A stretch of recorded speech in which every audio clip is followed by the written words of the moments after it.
Hey, welcome to The Witty Entrepreneur. I am Jennifer Bassman, also known as The Witty Entrepreneur. I am so glad that you are here today. And in case you're noticing something seems just a little bit different, it is just a little bit different visually. I'm standing up. I'm usually sitting down, just trying to shake things up a little bit, try out some new scenarios, see how it feels. I generally feel better when I'm standing up and kind of have more energy and don't feel so cut off, if that makes any sense to anybody. But in case today is your first time joining me, I am a small business owner turned business coach, and I actually love helping small business owners that are burned out recover from that burnout, get past that burnout, get past that overwhelm so that they can run a small business that fuels their fire and completes their passions. I'm also a certified CliftonStrengths coach that helps you recognize your strengths and apply them so that you lose your feelings of failure and overwhelm. Both very important things to lose. Just drop them. Drop them by the wayside. We don't need them. They don't help, right? But here on this channel, on my page, we don't always talk specifically about burnout. We mention it a lot because that is our focus. But what we talk about are all the things that affect burnout, all the things that can come into play when you are burned out, or things that we can do to help you prevent that burnout and get out of that burnout mindset. Even if we don't directly talk about being burned out, we talk about the challenges, we talk about the changes, we talk about solutions and ideas that all play a role in remaining burned out and even better, recovering from it. I want to help you recover from it. I even more so want to help you prevent it. So either way, I'm glad you're here. And today we are talking about one of my new favorite words, and I'm hoping that it becomes one of your new favorite words, and it's the word no. It is one of the most difficult words in the English language for people to say, which always surprises me. I'm surprised at myself, I should say, as well. But it surprises me just how difficult it is for all of us to say no to each other. And, you've probably heard quotes, something like, focusing is about saying no. Steve Jobs said that, by the way. Warren Buffett said, we need to learn the slow yes and the quick no. Tony Blair said the art of leadership is saying no, not saying yes. And he said it's very easy to say yes. And, I look at these pithy quotes and I kind of roll my eyes. Now that I know more, I can do better. I can have a better mindset around seeing quotes like that. I mean, yes, they're inspiring, motivational, possibly. Realistic, not really. And why do I say this? Why do I say, they're not realistic, guys? Because we need to understand what's important about learning how to say no, or what's important about no being easier for you to say, is that we need to understand first why we don't, why we can't, why we won't actually say those words. We need to understand our why. So let's dive into that. Let's dive into that right now and talk about that for a second. So let's look at popular, is that the great word for that? But let's look at reasons why most of us in general don't want to say no. If I didn't hit your reason here, I actually would love to hear from you what one of your main reasons is, one of your struggles is with saying no. Go ahead and, type it in the comments, type it in the box and in the chat room, and let me know what it is you struggle with around saying the word no. But some of the most common reasons, and I hope you watch this and you're thinking to yourself, oh my God, I feel so much better. There are other people out there just like me. Guilt. We don't like saying no because we don't want to feel guilty, or we don't like feeling guilty. We feel like saying no feels confrontational. We think that the word no makes us sound disagreeable. It doesn't feel helpful. And if you are a person that wants to help, saying no doesn't feel helpful, does it? We're also afraid to hurt someone's feelings. We're afraid to upset them. Like I said before, you just genuinely want to help. You also want to seem like a team player, like you want to, be part of the team. You want to help in a group effort or in a group mentality, in a group setting. It also, for some people, and this is so interesting to me, some people, it doesn't even occur to them to say the word no. Are you one of those people? Raise your hand if you are. That is not me, at least not me anymore. And for me, to that, I would say it's not that it didn't occur to me to say no. In my previous burned out life, I felt like I didn't have the right to say no, or I wasn't in a position to say no. So that looking at it that way resonates a lot more with me, and that might resonate more with you as well. And finally, we worry a lot about saying no because it's going to hurt. We think it's going to hurt our business, or we think we're going to hurt future prospects with a client. So, are these all valid reasons? Possibly. They sure feel valid, don't they? But most of us, and I include myself in this, most of us just flat out fear saying the word no. And, that's totally understandable. I think, but, fear, we have to look at it from this perspective of fear is a very powerful motivator. And, it's too powerful. It takes too much of a grip or a stronghold on our decision-making process, and making a decision based on fear. And I haven't talked about this in a while, and I think we need to come back to the fear and courage discussion sometime pretty soon. But making a decision based on fear, which saying no is actually a decision. You're making the decision to say no to something. You have a choice there. You can say yes, you can say no, you could even say maybe. But making a decision based on fear is never a good idea. And when you understand why you don't like saying no, and I'm talking about the why first, it's finding a suitable solution or finding a comfortable solution makes learning to say no, or saying no period, a lot easier. And it's kind of funny. I don't really know a lot of people that naturally say no with ease. But the people that I do know that say the word no are always prepared to use that word. Always. And the reason they're always prepared is because they're clear on their priorities, they're clear on their goals, and they're clear on how they want to and how they need to spend their time and their energy.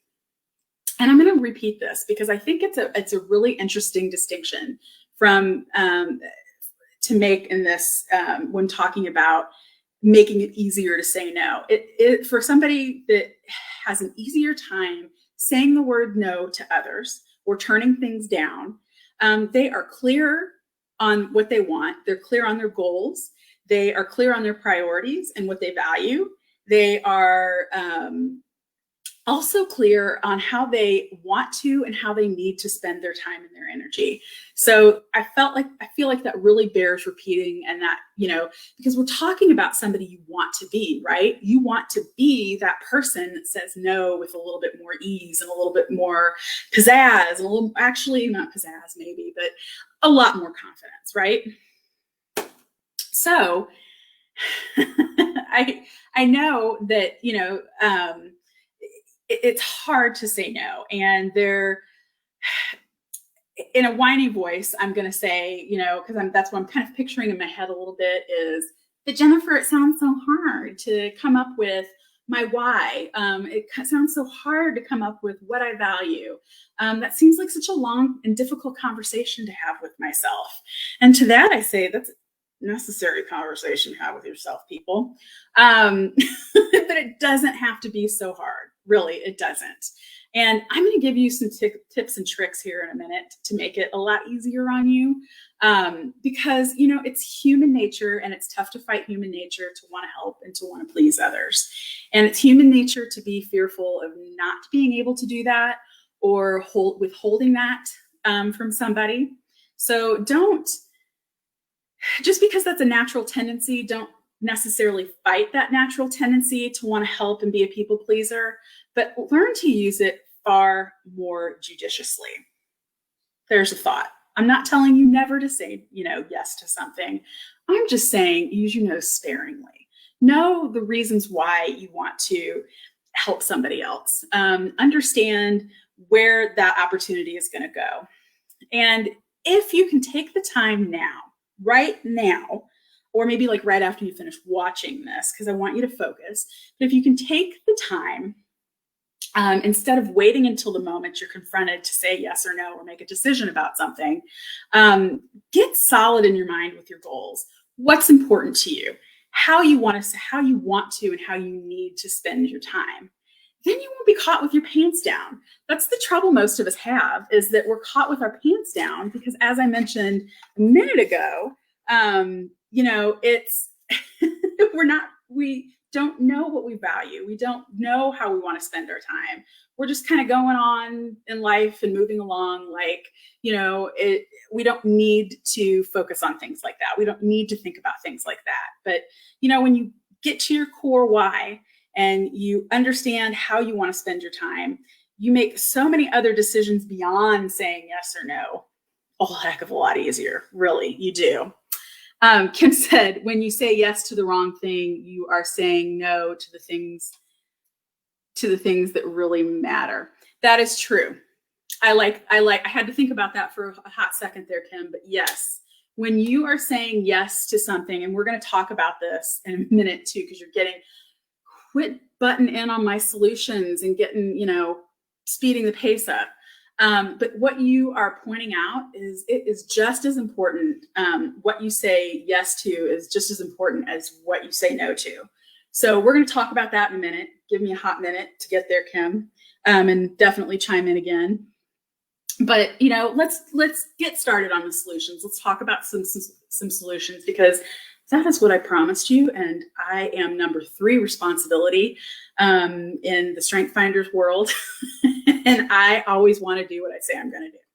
So, in that spirit, the first thing that I will tell you when it comes to solving this issue of not wanting to say no or not feeling it, keep inspiring reminders and messages around you about what your priorities actually are. And I should say this once you figure out what they are, because we were just talking a second ago that you may not know.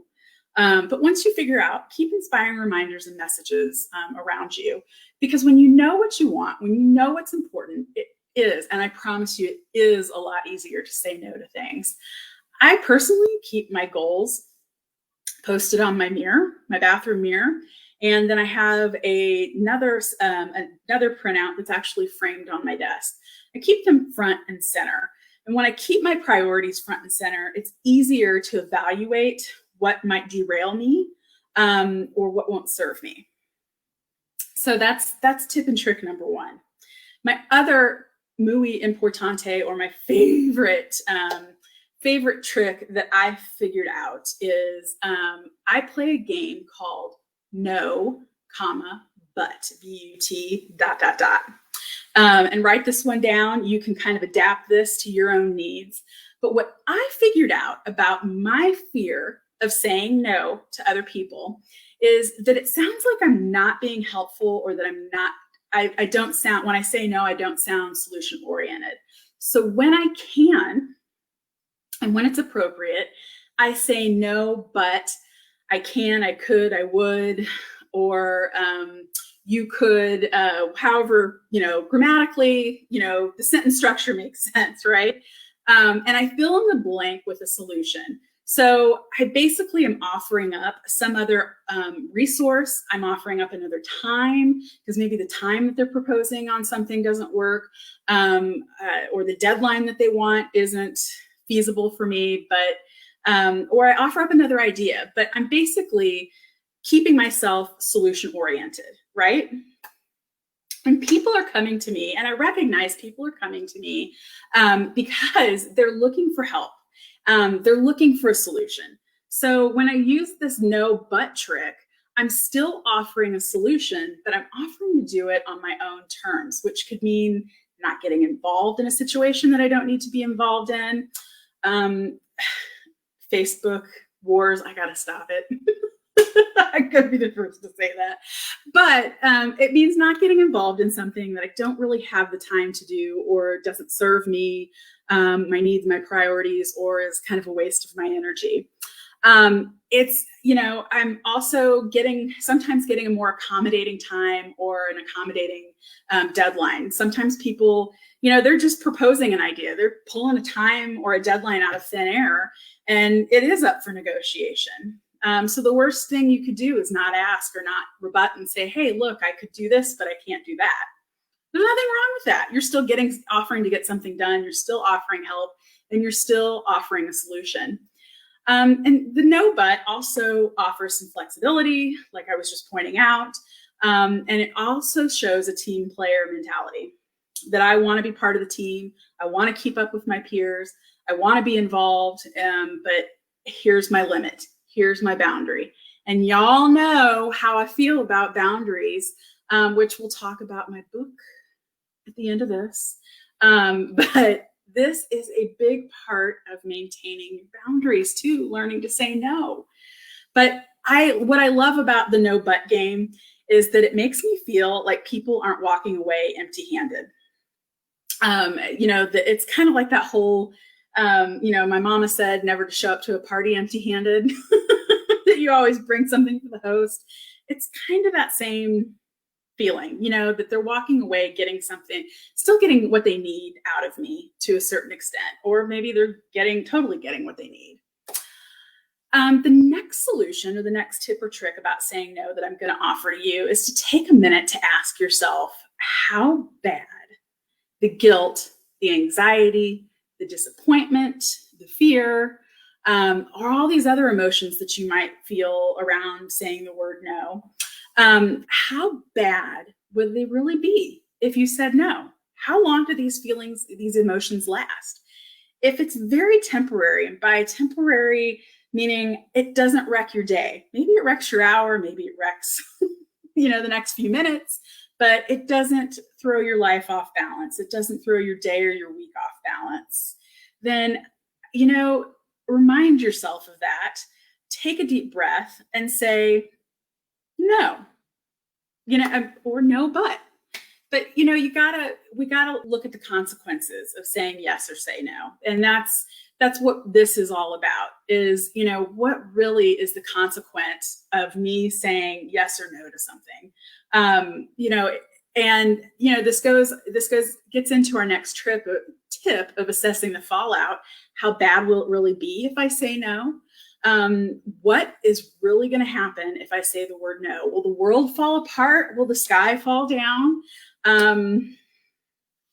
Really, what is the consequence of you saying that?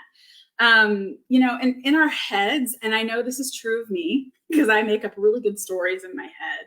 Stories are excuses, and it's up for interpretation either way. But, we make up stories in our head about what we think.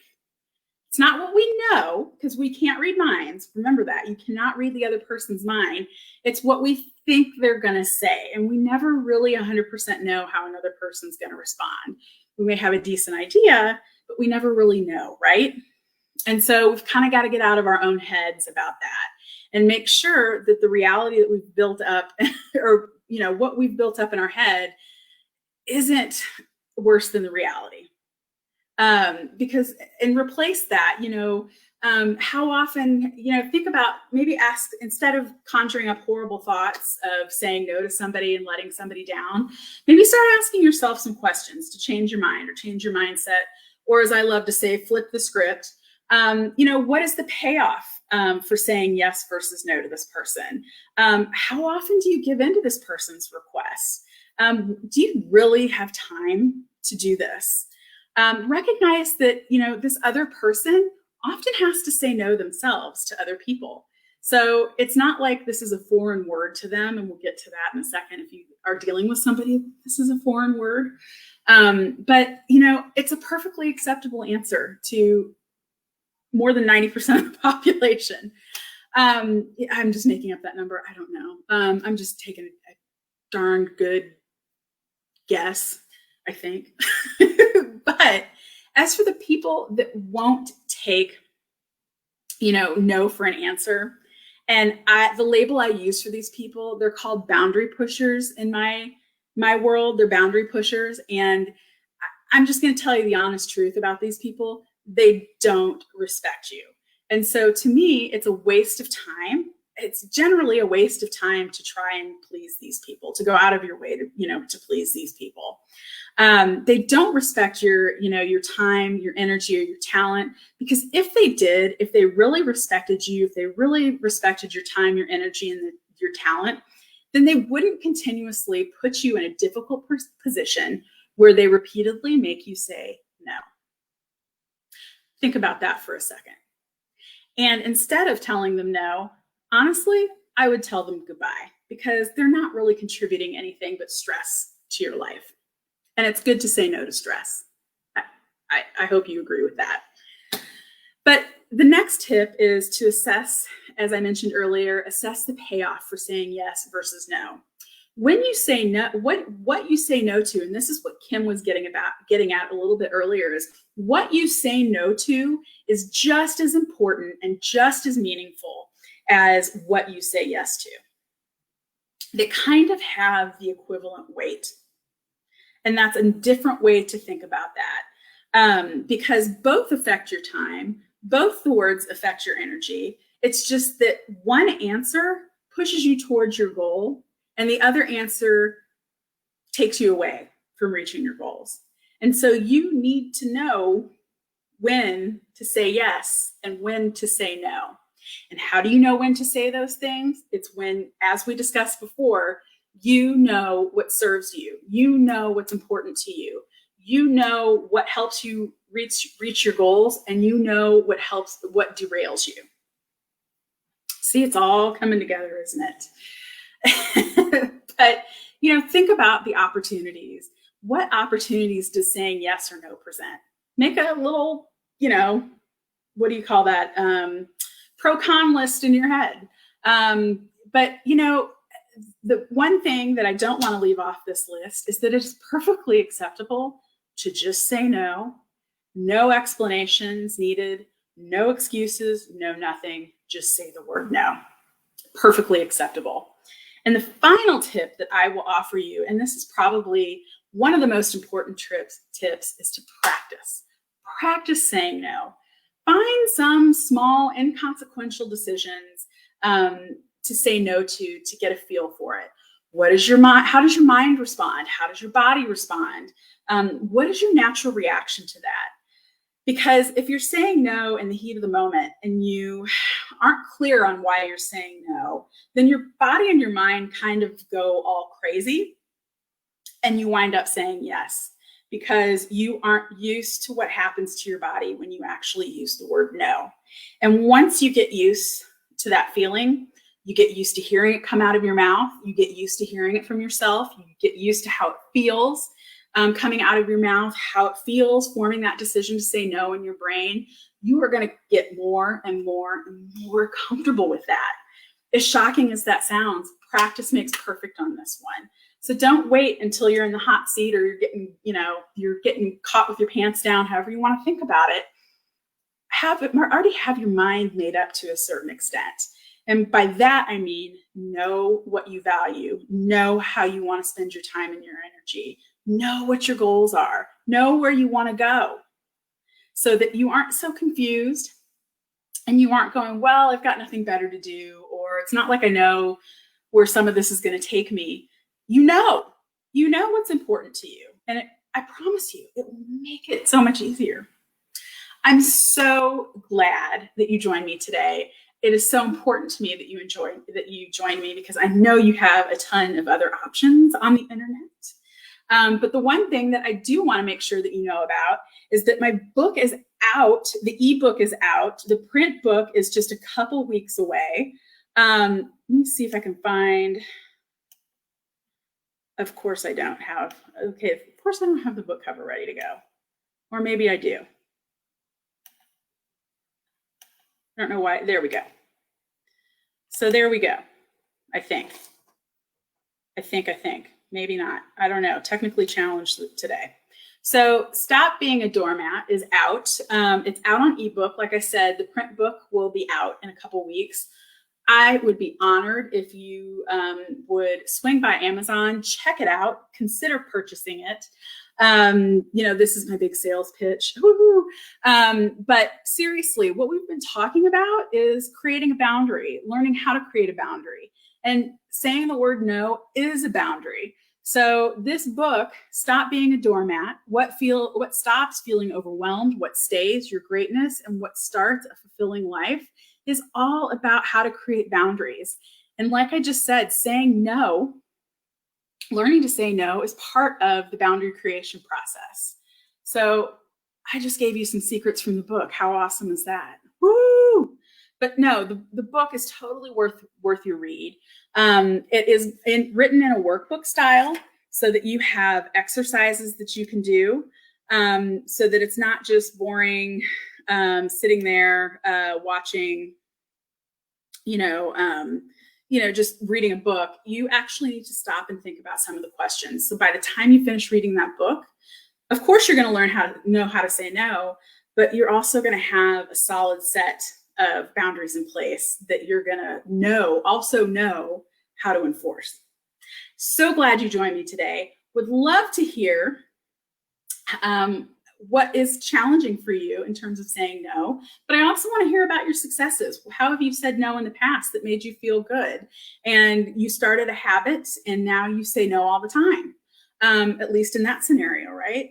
And of course, there's going to be things that we have trouble saying no to. I cannot say no to my dogs. It's just, that's who I am. I've accepted it and they take advantage of it. But shoot me an email, jennifer@jenniferbassman.com. Check out my website, jenniferbassman.com, or just shoot me a line here on this Facebook page. And I would love to hear from you. Thanks for joining me today.